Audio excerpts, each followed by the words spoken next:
La avalancha de todo tipo de novedades tecnológicas y noticias sobre la inteligencia artificial hace que percibamos que estamos viviendo una revolución imparable. ¿Lo es realmente? ¿La queremos? ¿La necesitamos? Soy José Luis Serrano y te doy la bienvenida al podcast de educación EduHacking, un espacio en el que tendemos puentes entre teoría y práctica para guiarte en la toma de decisiones en los procesos de enseñanza y aprendizaje. Muchos están preocupados por si las máquinas ocuparán nuestros puestos de trabajo o por si nos come terreno en tareas que pensábamos solo eran propias del Homo sapiens.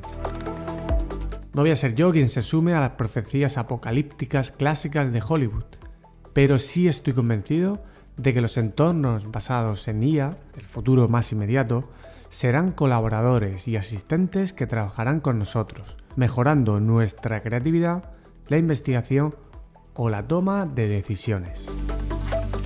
Además de la falta de legislación, estamos pagando desconocer lo que las empresas tecnológicas saben mejor: el funcionamiento de nuestra mente. Y es que muchos de los algoritmos de la IA se diseñan en base a los mecanismos psicológicos que la evolución se ha encargado de fijar en nuestro cuerpo. Muchos dicen que estos algoritmos explotan nuestros heurísticos y sesgos cognitivos.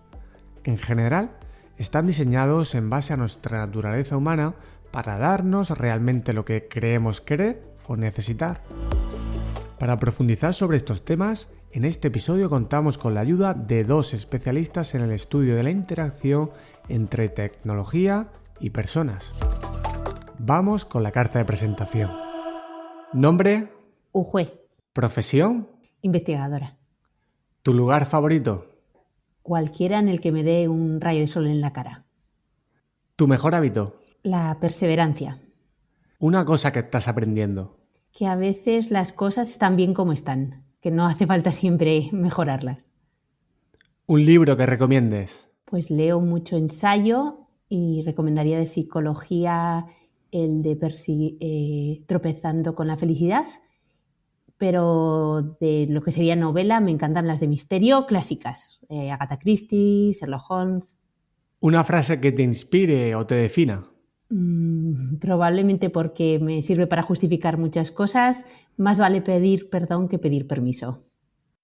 Ujue Agudo es doctora en psicología por la Universidad de Deusto, donde realizó su tesis doctoral titulada La influencia de los algoritmos en las decisiones y juicios humanos, experimentos en contextos de política, citas y arte. Ujue forma parte del Laboratorio de Psicología Experimental LabPsico de la Universidad de Deusto. Actualmente es investigadora de Bicolabs, donde realiza numerosos estudios empíricos para comprender la interacción entre personas y tecnología en colaboración con nuestro segundo invitado. Nombre. Carlos. Profesión. Investigador tecnológico. ¿Tu lugar favorito? Pues una zona de aquí al lado que se llama Aralar, en el monte de Beloki. ¿Tu mejor hábito? Ir a pasear todos los días. Andar es revolucionario. ¿Una cosa que estás aprendiendo? Pues continúa aprendiéndola a abrazar la complejidad. ¿Un libro que recomiendes? Bueno, ensayo Realismo capitalista de Mark Fisher y novela, tengo que poner dos, Neuromante de William Gibson, como un clásico, y como otro clásico que he descubierto ahora, Los desposeídos de Ursula K. Le Guin. ¿Una frase que te inspire o te defina? Los límites de mi lenguaje son los límites de mi mundo, que es de Wittgenstein y que en estos tiempos y en mis tiempos está como muy en el día a día. Carlos Liberal es responsable de Bicolabs, un estudio de intervención de la consultora tecnológica Bico. Su propósito es contribuir a que la tecnología hecha por y para las personas tenga un impacto positivo en la sociedad y las organizaciones. Para ello, Bicolabs investiga, interviene y divulga sobre la interacción entre personas y tecnología. Carlos lleva más de 20 años trabajando en torno al desarrollo del Internet. Se ha especializado en el arte generativo al explorar espacios emergentes en los que arte y tecnología confluyen. Como responsable de Picolabs, investiga y explora la interacción entre personas y tecnología. Una de sus áreas de trabajo directo es el estudio y la aplicación de la inteligencia artificial. En la entrevista hablamos sobre los algoritmos de la IA y cómo nos influyen. Vemos cómo algunos sesgos cognitivos humanos se están colando en la inteligencia artificial e impactan en nuestra relación con ella. Podrás entender también qué es el Machine Learning o aprendizaje automático, cómo aprende un algoritmo, si la inteligencia artificial es creativa o sobre la opacidad de los algoritmos y las cajas negras. Este episodio es una excelente oportunidad para saber más sobre cómo nos estamos relacionando con las máquinas y especialmente saber quién está tomando las decisiones. Ahora sí, te dejo con Ujue Agudo y Carlos Liberal. Ujue, Carlos, bienvenidos al podcast de EduHacking. Espero que estéis listos para pasar un buen rato y bueno, de verdad que muchísimas gracias por aceptar la invitación. A ti. A ti. Creo que actualmente estamos pagando en cierta medida el no saber cómo funciona el organismo en su conjunto y puede, ahora me contaréis, que los algoritmos se diseñen en base a este asunto, ¿no? Y en base a otros intereses. Pero vamos a ir profundizando en esta dirección, cómo tomamos las decisiones, en cómo aprenden los algoritmos y antes, Ujue, si te parece, cuéntanos qué es un algoritmo. Vale. El concepto de algoritmo en realidad lleva usándose muchísimos años, ¿sí? Al principio se hacía referencia al conjunto de reglas e instrucciones que se utilizaban para que un ordenador resolviera un problema en base a unos datos, ¿no? Y estas reglas estaban definidas por humanos. Pero actualmente, cuando nos referimos a algoritmo, normalmente nos estamos refiriendo a los algoritmos de inteligencia artificial, los cuales funcionan un poco diferente porque sería una tecnología en la que le damos los datos, le decimos cuál es el resultado que esperamos y la tecnología es capaz de inferir cuáles son esas reglas que tiene que seguir, ¿no? Es capaz de identificar patrones, de procesar grandes cantidades de datos, en ocasiones es capaz de aprender, ¿no?, de su propio desempeño, que sería lo que se conoce como Machine Learning, e incluso es capaz de mostrar algunas habilidades cognitivas que hasta ahora solo asociábamos a los humanos, pues como la percepción, pues el aprendizaje que decía, el razonamiento o la toma de decisiones. Ahora parece que van a influir en nuestra vida, pero realmente ¿están influyendo ya en nuestra vida y en cómo tomamos las decisiones? Radicalmente sí, ¿vale? Porque interactuamos con ellos a diario, aunque quizá no nos demos cuenta. Por ejemplo, interactuamos con algoritmos en nuestro día a día en el momento que usamos una red social o que buscamos cualquier cosa en Google, ¿sí? Hay un algoritmo por detrás que, por ejemplo, ya ha determinado parte de nuestra decisión. ¿Por qué? Porque hace un prefiltrado de lo que vamos a ver, ¿no? Google utiliza la geolocalización para mostrarnos unos resultados u otros. En redes sociales el algoritmo decide en qué orden vamos a ver qué contenidos, cuáles vemos, cuáles no vemos. Entonces, en realidad, tomamos decisiones, pero sobre una decisión previa que ya el algoritmo ha tomado por nosotros, ¿no? O en Tinder, a quien nos recomiendan para que salgamos con ellos, ¿no? Pues hay un algoritmo por detrás que en base a unas reglas que no conocemos, pues nos muestra unos candidatos u otros.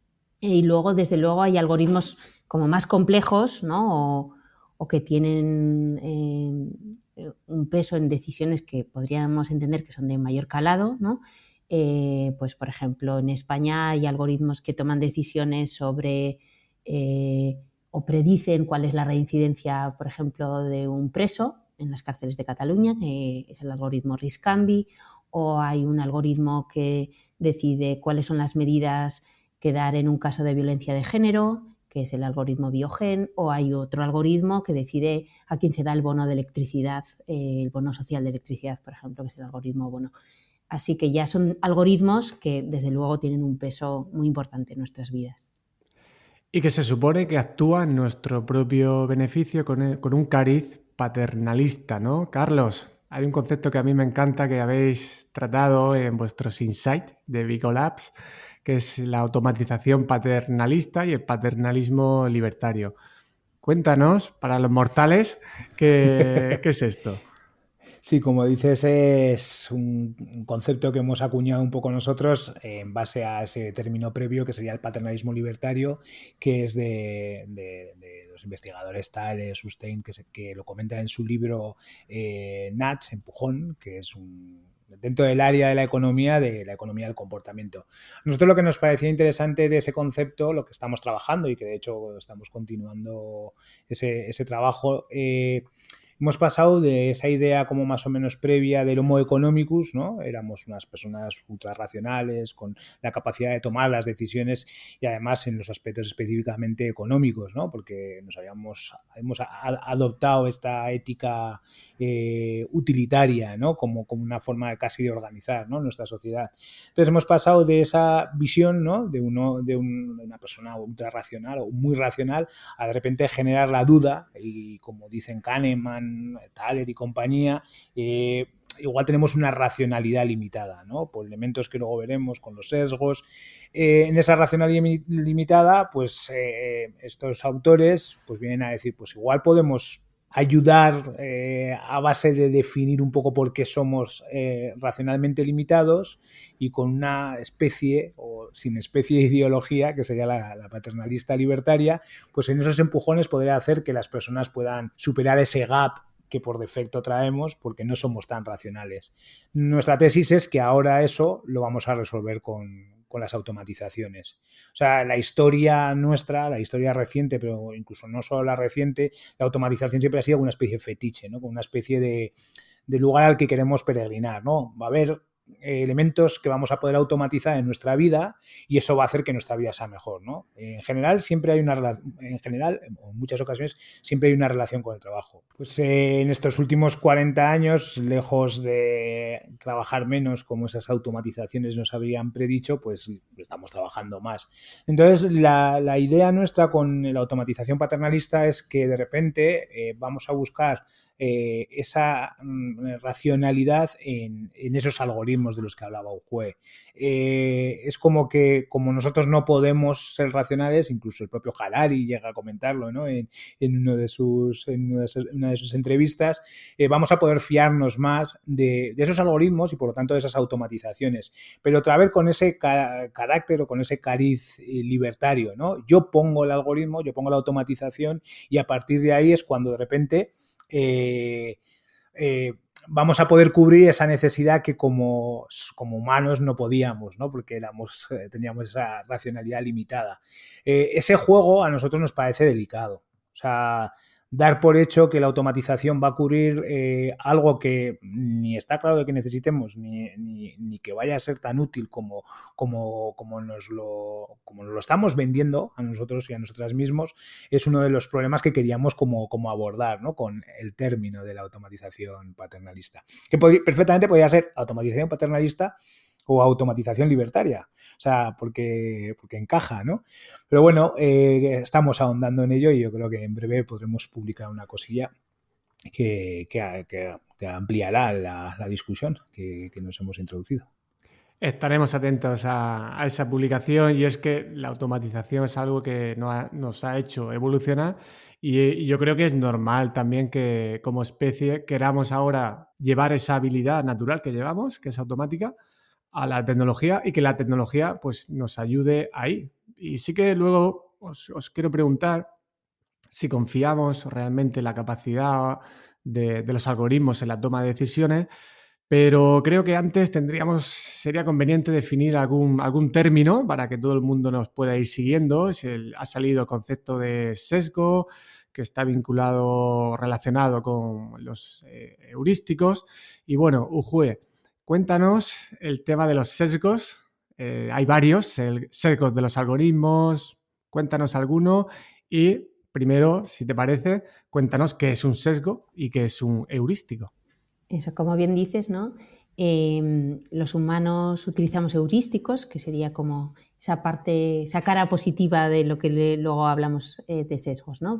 Los heurísticos serían unos atajos que tenemos de pensamiento en las personas y que utilizamos para tomar decisiones de forma más automatizada, ¿no? Simplificarlas, para no tener que estar pensando en cada decisión, pues tener en cuenta toda la información, todas las posibilidades, ¿no? Son unas estrategias mentales que son sencillas, que son inconscientes normalmente y eso nos permiten responder a la demanda del contexto sin tener que razonar todo el rato de forma profunda, ¿vale? Y consumir mucha energía y mucho tiempo pues que no podemos dedicar constantemente a todas las decisiones que tomamos. Entonces, en general, son estrategias que son muy positivas y que son muy útiles, ¿no?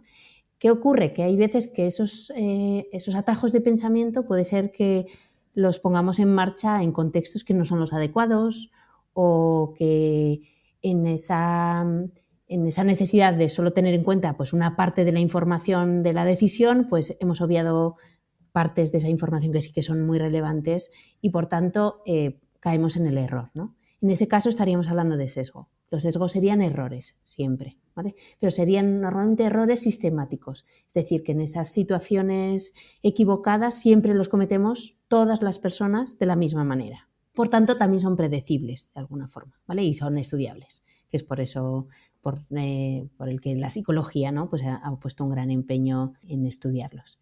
Respecto a la tecnología, las máquinas, hay distintos sesgos. Por un lado están los sesgos que tenemos los humanos hacia las propias máquinas, ¿no?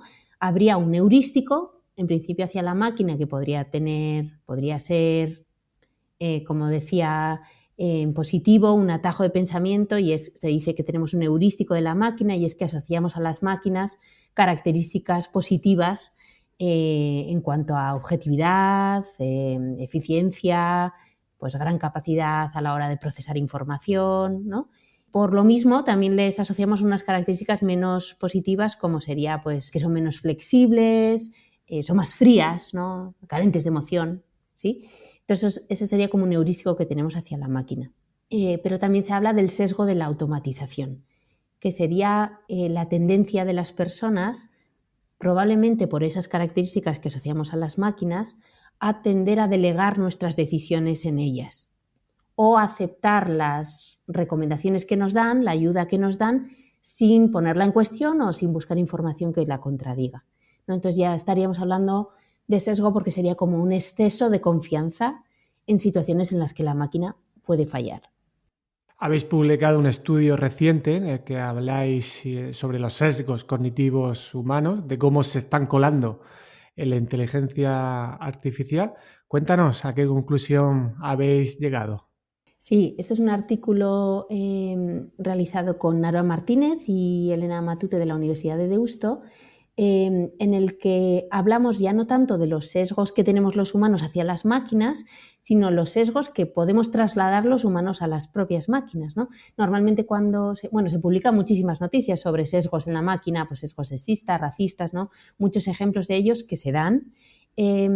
Pero nosotros teníamos como mucho interés en ver si más allá del sesgo, los sesgos sociales, los humanos estábamos trasladando algunos sesgos cognitivos nuestros a la máquina porque interactuamos con ella en muchos momentos de su proceso, ¿no? Desde cuando se recopilan los datos hasta cuando se construye el modelo de inteligencia artificial, cuando se despliega, cuando interactúa el usuario con la máquina. Hay como muchos momentos en los que las personas interactuamos con ese algoritmo y, por tanto, podemos estar trasladando nuestros sesgos a ella, ¿no? Y pueden ser, desde luego, varios. Nosotros hemos estudiado qué evidencia había en algunos de ellos, pues en el sesgo de representatividad, en el sesgo de confirmación, ilusión causal, efecto de primacía y sesgo de anclaje, si mal no recuerdo. Sí. ¿Sí? Entonces lo que hemos buscado es un poco eso, ¿no? Cómo pues en esos momentos en los que los humanos interactuamos con la IA, pues puede que alguno de esos sesgos que están muy estudiados en humanos, pues conseguimos sin querer, ¿no? trasladarlos a la IA. Es una aportación muy valiosa porque se habla mucho de los sesgos de tema racial y de género, ha saltado más a los medios de comunicación, pero se nos están escapando los otros que probablemente puedan estar teniendo un impacto más masivo y afectando a muchos más niveles, ¿no? Sí, nosotros en el artículo incluso planteamos si algunos de estos casos en los que se dan, ¿no?, entendemos el sesgo, por ejemplo, racista o colonialista, ¿no?, muchas veces podría deberse en realidad a un sesgo cognitivo más general que se ha terminado trasladando, ¿no? Pues, por ejemplo, hay un experimento que mencionamos que es muy interesante sobre algoritmos de reconocimiento de objetos. Hicieron un estudio para ver cómo de bien funcionan estos sistemas cuando reconocen objetos objetos cotidianos, ¿no? Entonces, lo que encontraron era que reconocían como con un 15% más de efectividad objetos del mundo más de, ¿no?, yo que sé, objetos que podemos encontrar en países como Estados Unidos, por ejemplo, un bote de jabón, ¿no?, que nos lo imaginamos aquí pues con un dispensador, etcétera, y eran mucho menos precisos con objetos de países como Somalia o Burkina Faso, ¿no?, donde el jabón pues tiene otra forma, ¿no? ¿Es un sesgo racista? Pues sí, en parte sí que lo es, pero probablemente la base sea un sesgo de representatividad. Las personas que han montado ese algoritmo han estado recopilando datos cayendo en el sesgo de que su mundo es representativo del mundo, ¿no? Las imágenes de los objetos de su mundo son prototípicas de lo que es el mundo en general y han obviado un montón de visiones del mundo que existen, ¿no? Por eso lo que planteamos en este artículo es eso, ¿no?, que deberíamos de evaluar cuánto del sesgo humano, sesgo cognitivo, estamos trasladando a la máquina y cómo podemos mejorar precisamente con ese estudio, ¿no? Aquí una de las cosas que también estamos viendo y que está viendo como bastante a veces como un debate, porque es necesario los artículos como los que han escrito Elena, Naroa y Ujue y otros tantos, pero lo que ocurre es que cuando entramos en ese detalle, en un detalle concreto de cómo estamos trasladando esos sesgos de una manera directa en términos de un sesgo racista, pero de una manera más indirecta, como los que ha comentado Ujue, no quita que el resultado final sea que ese objeto que tú has construido, diseñado, sea racista o sexista. O sea, y es un tema que a veces como estamos como no justificando, porque en el caso encima de Huawei y compañía todo lo contrario, sino que están investigando, no quita que eso se basa en un trabajo que luego se está usando en muchos casos en producción, ¿no?, como diríamos en el mundo digital.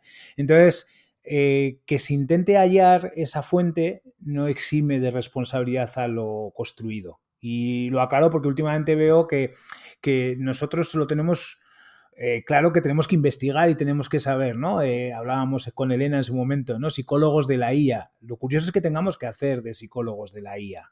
Lo curioso es que tengamos que llegar a ese punto pues porque previamente no hemos puesto los elementos que fueran necesarios para no llegar ahí, ¿no? Entonces, bueno, como detalla que ese trabajo luego tiene una realidad material que es la que luego atañe a las personas, ¿no?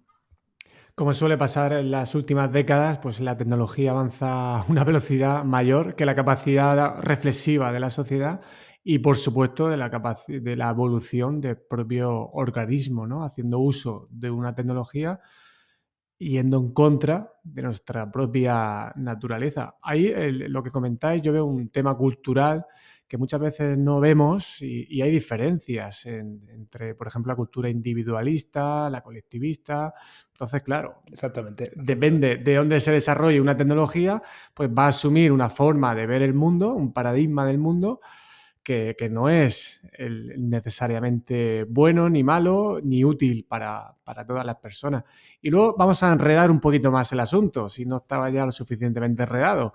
Estos algoritmos, pues parece que tienen capacidad de aprendizaje.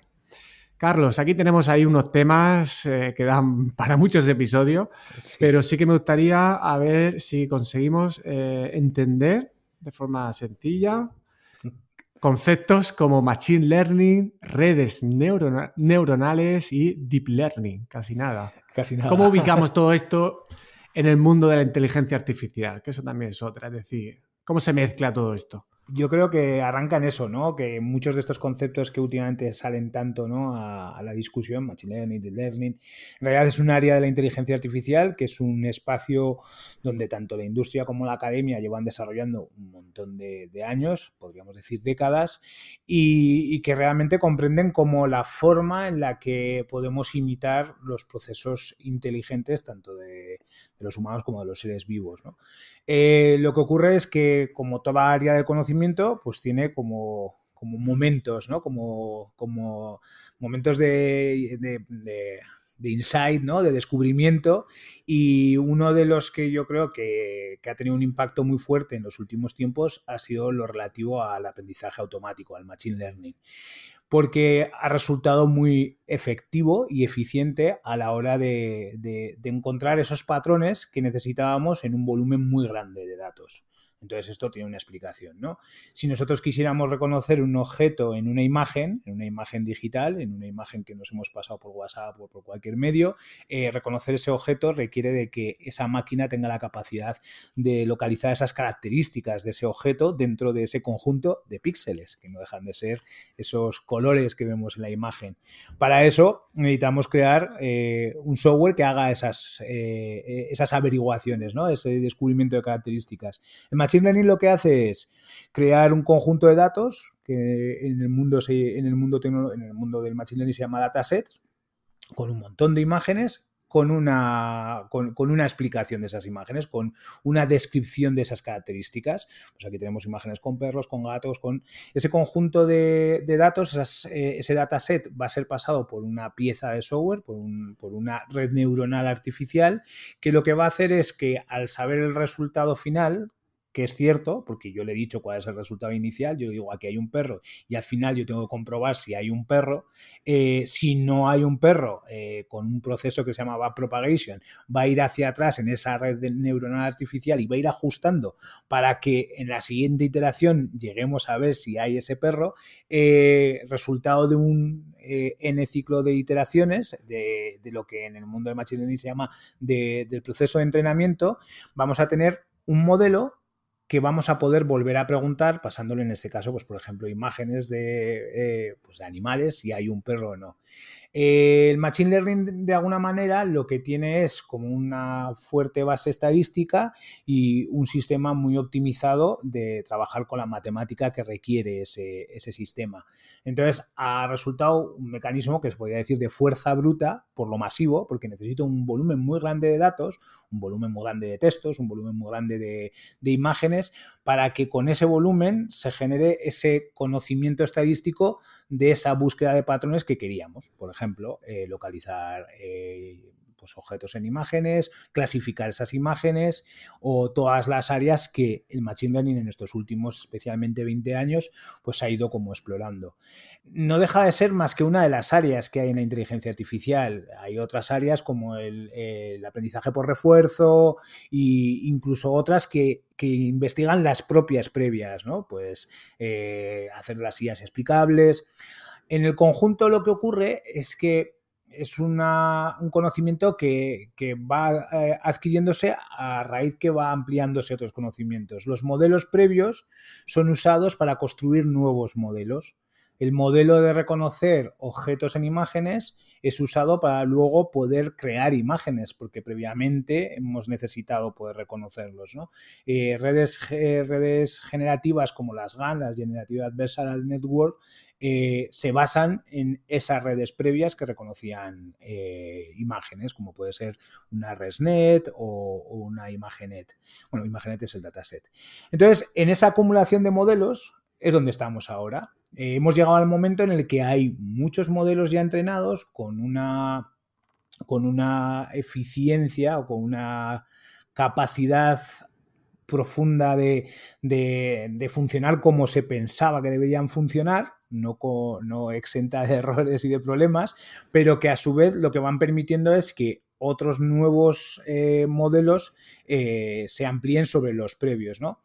Tiene un riesgo, que es que los cimientos con los que se construyen se van trasladando de un modelo a otro, pero ese es el lugar donde nos hemos encontrado. Claro, como esto es un campo amplio y profundo, pues se requieren nuevas técnicas, ¿no? Lo que en un principio era una serie de capas que emulaban lo que podía ser una red neuronal humana, pues se le añaden nuevos elementos técnicos.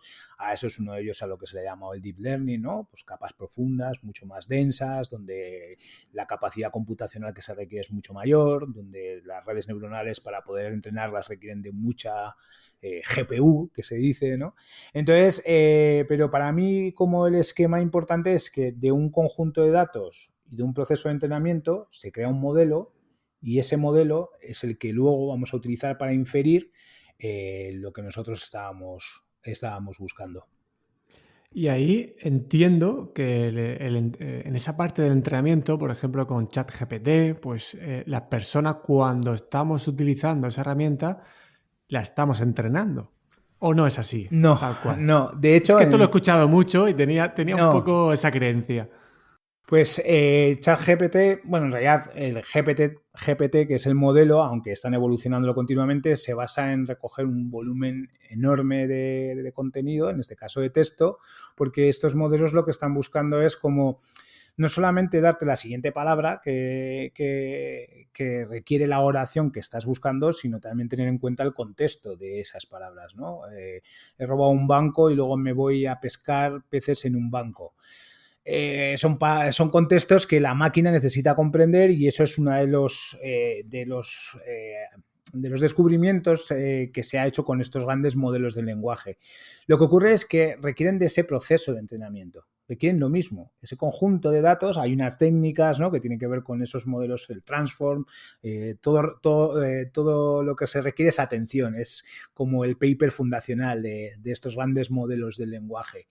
Pero al final vuelve a ocurrir lo mismo. Hay unas compañías que están curando un conjunto muy grande de datos, como decía, recogiendo información de la Wikipedia, de foros y demás. Con ese conjunto grande de datos y con un proceso de preparación de esos datos, entrenan el modelo y una vez creado el modelo, cuando tú estás jugando, da la sensación de que esa información con la que tú estás jugando la podría estar entrenando de nuevo el modelo. No, requiere de un paso.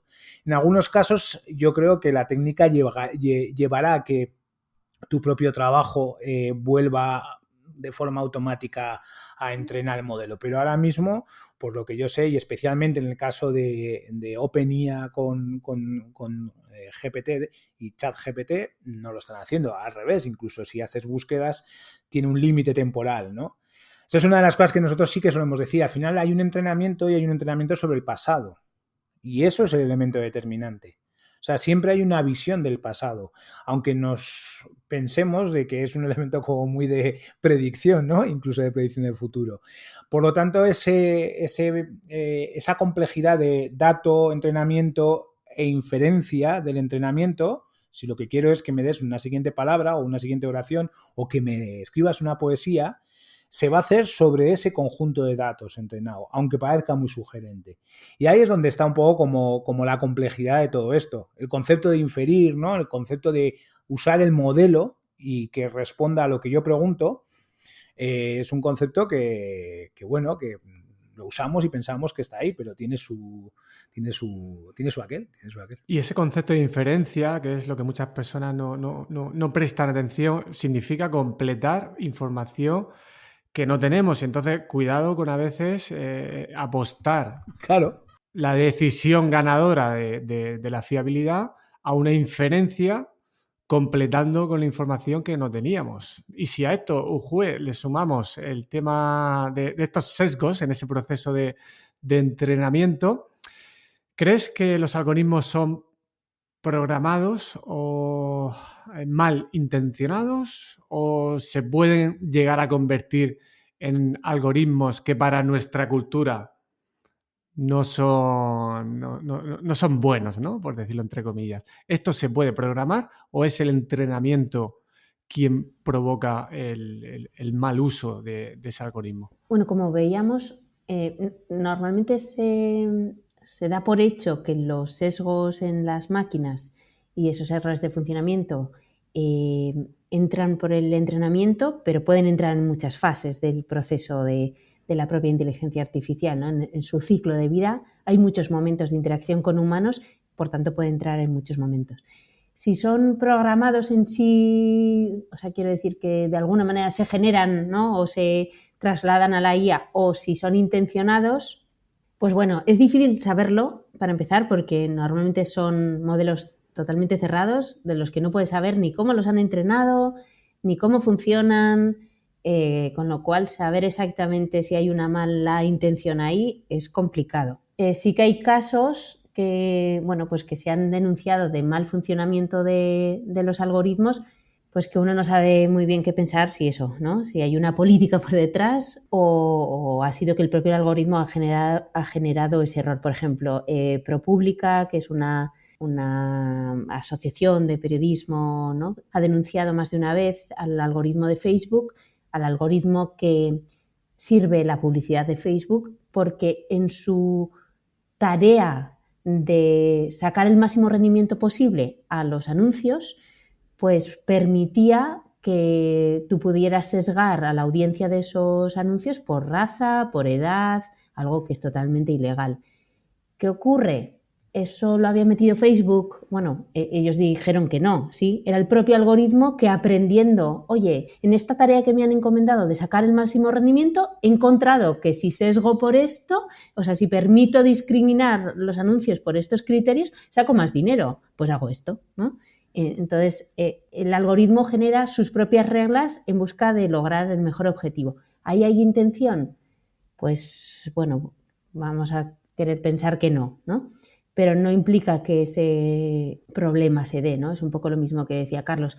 Bien, podemos decidir, no, el problema está en los datos, no, el problema está en el modelo de aprendizaje. Bien, pero es que el problema se está dando y estamos teniendo algoritmos que funcionan mal, que funcionan de forma sesgada, que discriminan y están funcionando, siguen funcionando.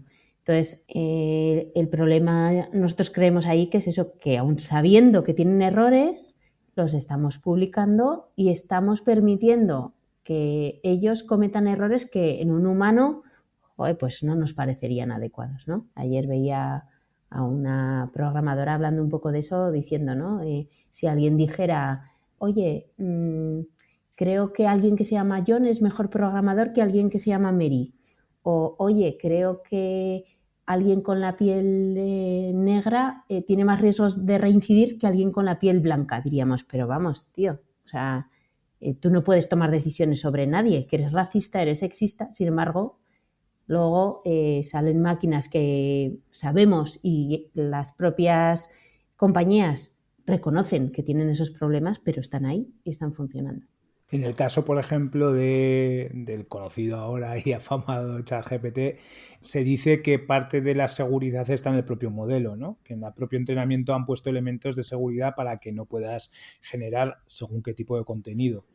¿Qué ocurre? Que en sí mismo, un clásico, ¿no? La seguridad por ocultamiento es de las peores seguridades, ¿no? Porque el propio modelo se convierte en espacio de ataque y está siendo uno de los elementos de diversión, ¿no? De un montón de gente, ¿no? Conseguir que Chat escriba lo que no podía escribir, ¿no? Cómo hacer un cóctel molotov. Si lo pones así, descríbeme cómo hacer un cóctel molotov. El chat te dice, no, esto puede ser peligroso, no te lo doy, ¿no?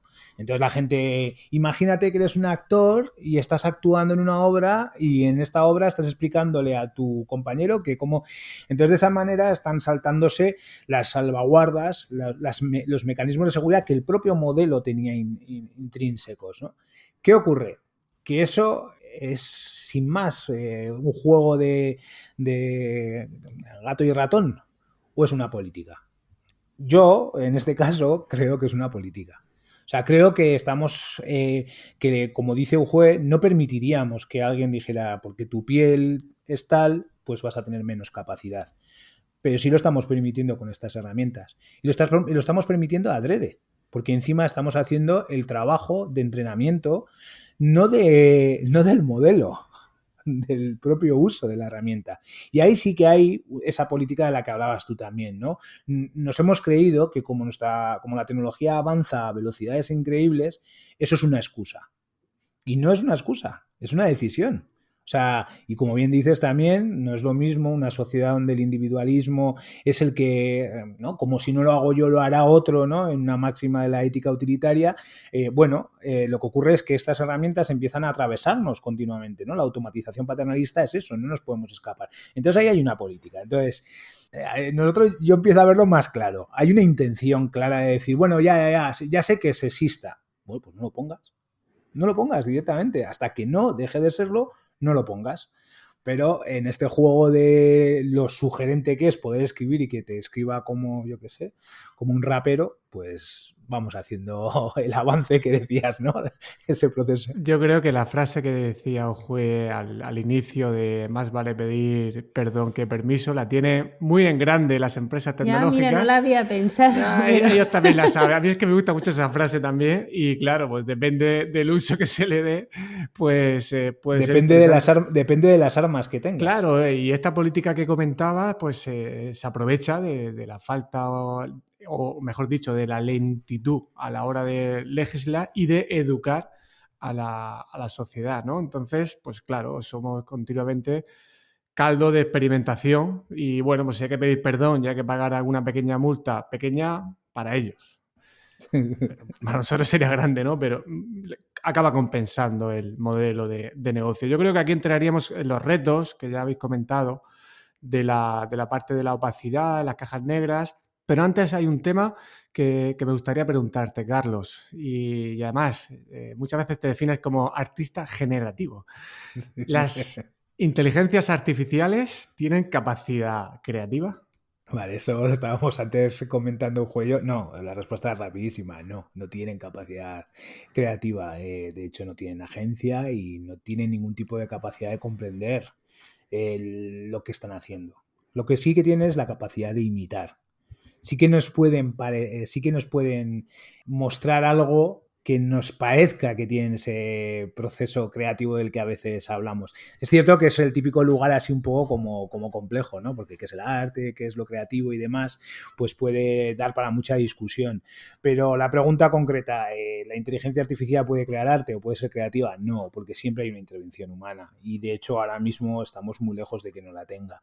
Eso puede generarnos un espacio potente en términos de creatividad. Bueno, pues eso, como en el área en el que yo me he movido mucho y en la que me gusta pues explorar las periferias creativas, ¿no? Como es el arte generativo, yo creo que sí que hay un juego muy interesante, ¿no? En el arte generativo lo que se busca es como tener un diálogo con la máquina, ¿no? Nosotros en su momento hablábamos de la máquina, ahora es una cosa más compleja.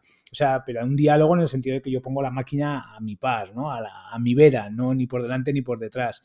Y en esa conversación que yo he provocado, como artista generativo, como programador o programadora, se crea un resultado del cual yo no tengo todas las piezas. ¿En eso nos va a ayudar lo que se está trabajando ahora en la inteligencia artificial? Sí. Sí, porque se abarcan nuevos espacios, ¿no? Conceptos como el espacio latente, ¿no? En el que se trabaja en las GAN, son espacios muy sugerentes para un artista generativo o cualquier persona que de repente piense que puede imaginarse nuevos mundos, ¿no? La tecnología crea mundos, claro, sí, pero no lo hace una IA, lo hacemos las personas que hemos decidido intervenir en ese proceso. Lo que ocurre es que es muy guay decir, ¿no? Una IA ha vendido un cuadro. Ahora la polémica está volviendo, ¿no? Y está volviendo de una forma pues legislativa, ¿no? En Estados Unidos se ha dicho claramente que si tú dices que esta obra la ha hecho una IA, no tiene propiedad intelectual. Porque es que las máquinas no tienen propiedad intelectual.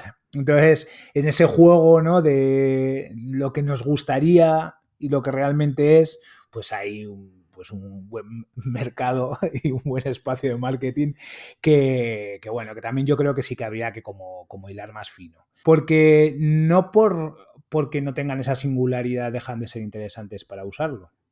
Igual ahí es parte, ¿no? De la discusión que nosotros tratamos. Nosotros no somos nada, no nos gusta ponernos en ninguna de las posiciones de esta dicotomía, ¿no? Apocalipsis, solucionismo, en la otra, pues, apocalipsis o solucionismo, ¿no?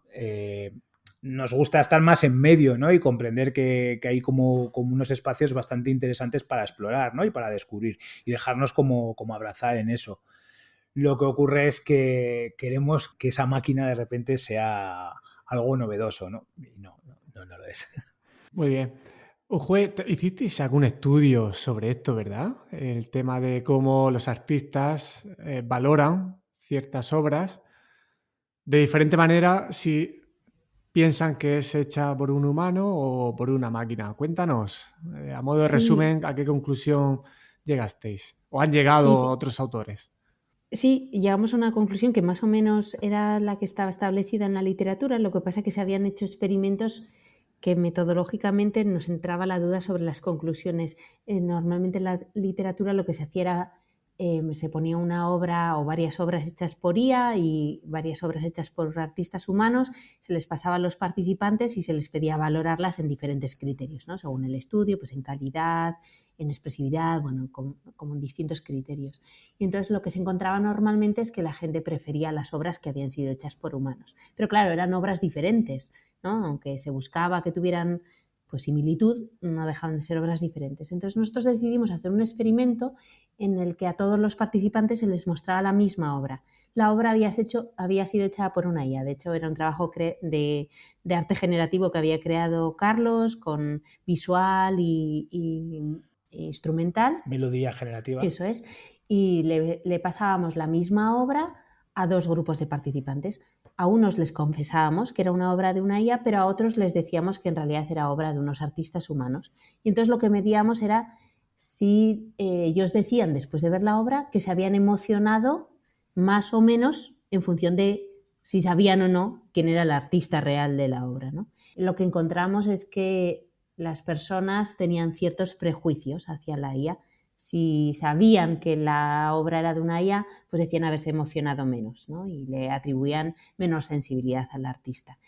Y hicimos un segundo experimento pues para corroborar los resultados, que nos salió lo mismo, y además para pues eso, medir esos prejuicios. El hecho de que los participantes pensaran que la IA tenía capacidad creativa influenciaba en su experiencia, ¿no? Lo que decían que habían experimentado, y así era, ¿no? Cuanto más capacidad creativa asociaban a la IA, más pensaban que las IAs eran capaces de crear productos artísticos, pues más decían haberse emocionado. Entonces sí que estaba relacionado, ¿no? Nuestras percepciones y nuestra vivencia está influenciada con lo que nosotros creemos que puede hacer esa tecnología o no.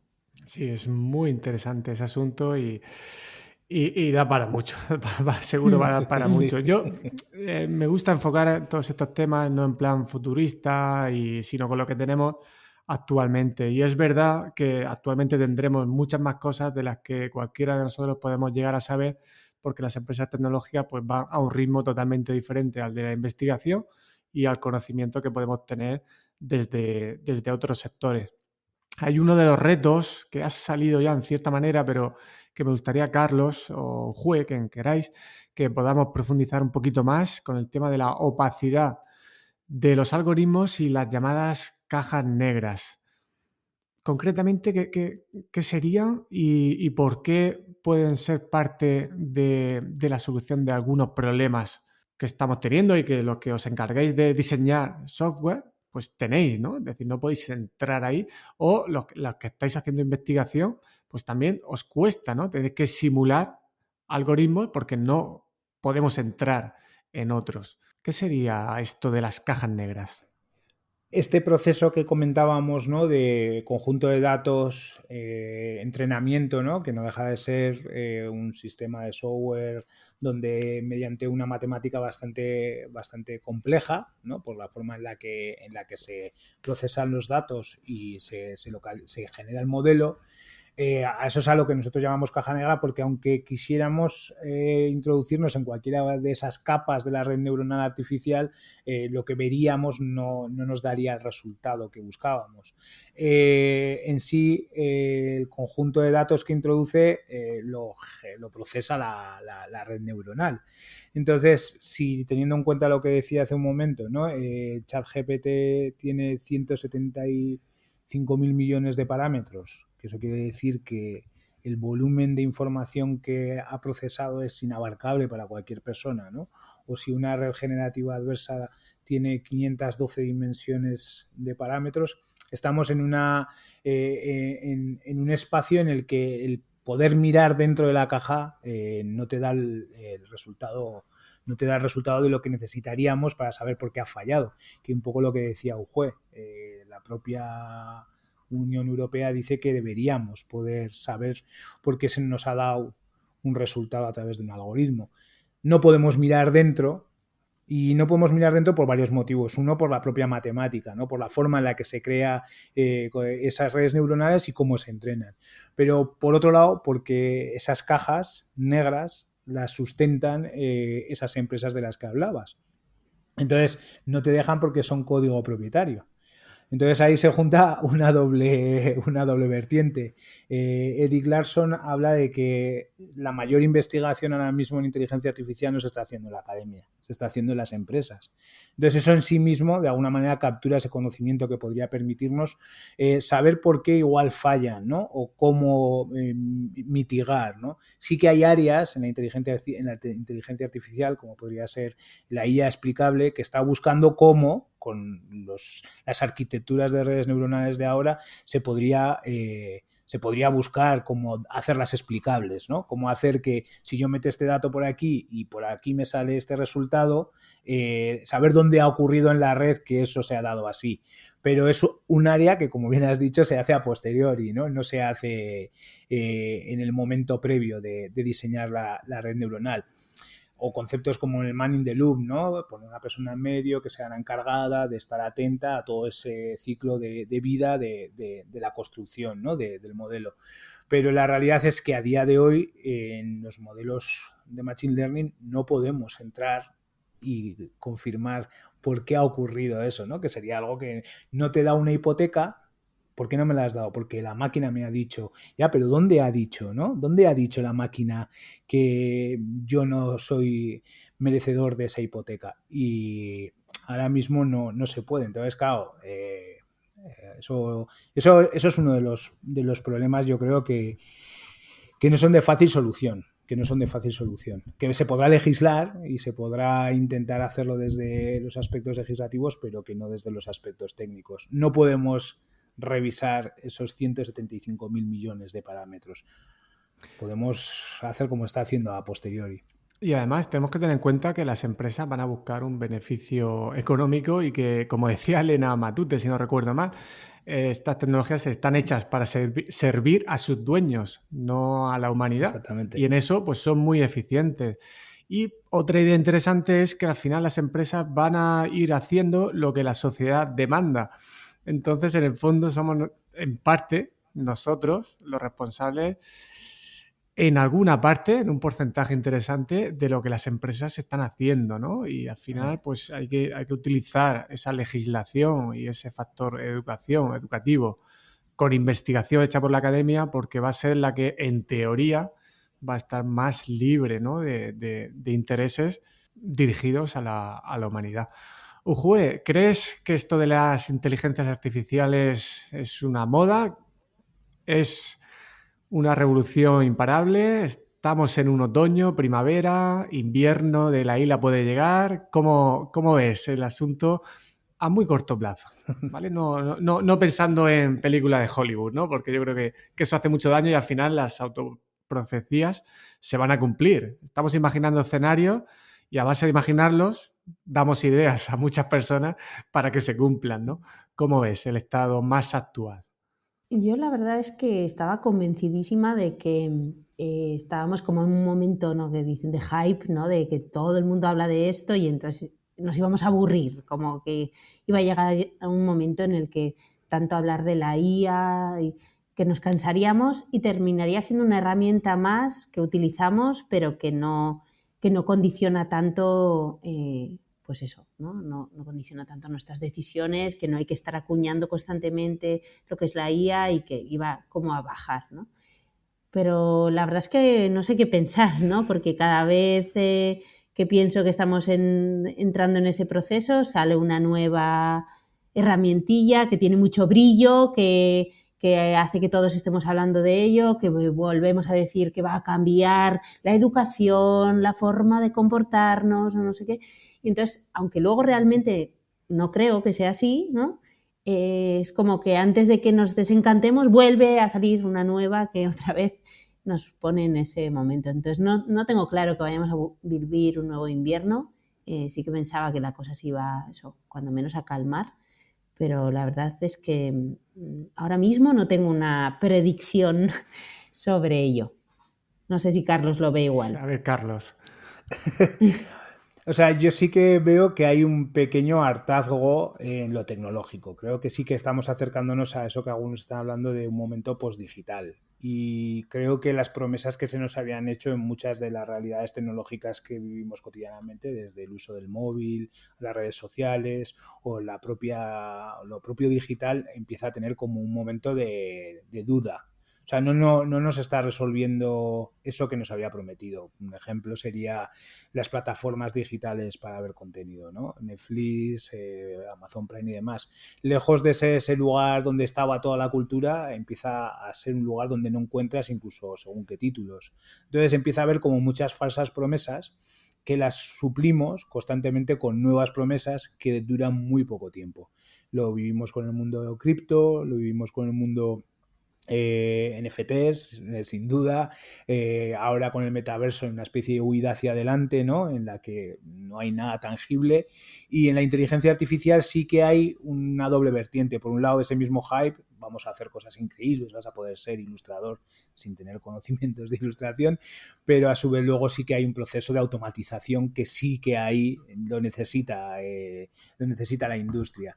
Entonces, ese hartazgo yo creo que acompañado a una crítica real y profunda del cambio climático nos va a permitir como imaginarnos nuevos futuros más deseables. Yo porque soy optimista y quiero pensarlo así. Y en realidad en esos futuros más deseables, ¿no? En vidas más vivibles, pues poder pensar que la tecnología que nos habíamos imaginado no tenga ningún sentido, ¿no? Lo hablábamos, ¿no?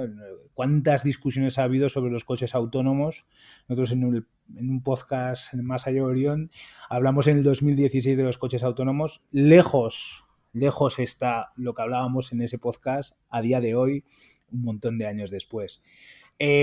Muy lejos estamos de que esas promesas se cumplan. Entonces, eso yo creo que sí que puede ser como lo que acerque, no sé si a un invierno, pero a un otoño frío, para mí yo creo que sí, pero no va a ser por la IA, va a ser por nuestra visión cortoplacista de la tecnología. En el caso de los coches autónomos nos hemos imaginado mucho. Lo que no nos hemos imaginado es quitar los coches. Y podría ser la solución a un montón de problemas. Y eso es lo que yo creo que nos falta, ¿no? Añadir fricción a los procesos tecnológicos. Y esa fricción sea a veces decir, pues es que ya no lo vamos a usar. Muy guay, nos lo hemos pasado muy bien con ChatGPT, de puta madre. Ahora cerrémoslo. Y ya está, porque no ha aportado nada para nuestras vidas. Ese sería como el lugar que me gustaría que pudiéramos llegar, que honestamente como sociedad pudiéramos hacernos esa reflexión, y no sé si vamos a llegar de forma bruta. Esa sería como mi pronóstico. Sí, yo creo que si nos acercamos a esa naturaleza humana y la tecnología va en esa dirección, pues la convivencia va a ser mejor porque vamos a convivir sí o sí Eso. con la Sí. tecnología que nosotros mismos estamos desarrollando. Ujue, si tuvieras que resumir en un minuto todo lo que hemos hablado o algún mensaje que tú quieras lanzar a la audiencia, ¿qué nos dirías? Pues así rápido, yo la idea, ¿no?, que siempre me retumba es que, bueno, cada vez creo que la tecnología va a tener un mayor peso en nuestras decisiones, bien de forma voluntaria, porque la utilicemos porque creemos que nos está ayudando, bien porque nos venga impuesta, ¿no? Hay muchas decisiones sobre nuestra vida que se hayan decidido que automatizar y no está en nuestra mano cambiar eso. Y por tanto, pues creo que necesitamos investigar más sobre ello, tener espacios como tenemos nosotros en Bicolabs, ¿no?, para poder pues profundizar y comprender mejor qué impacto tiene eso en nuestra vida. ¿Y en tu caso, Carlos?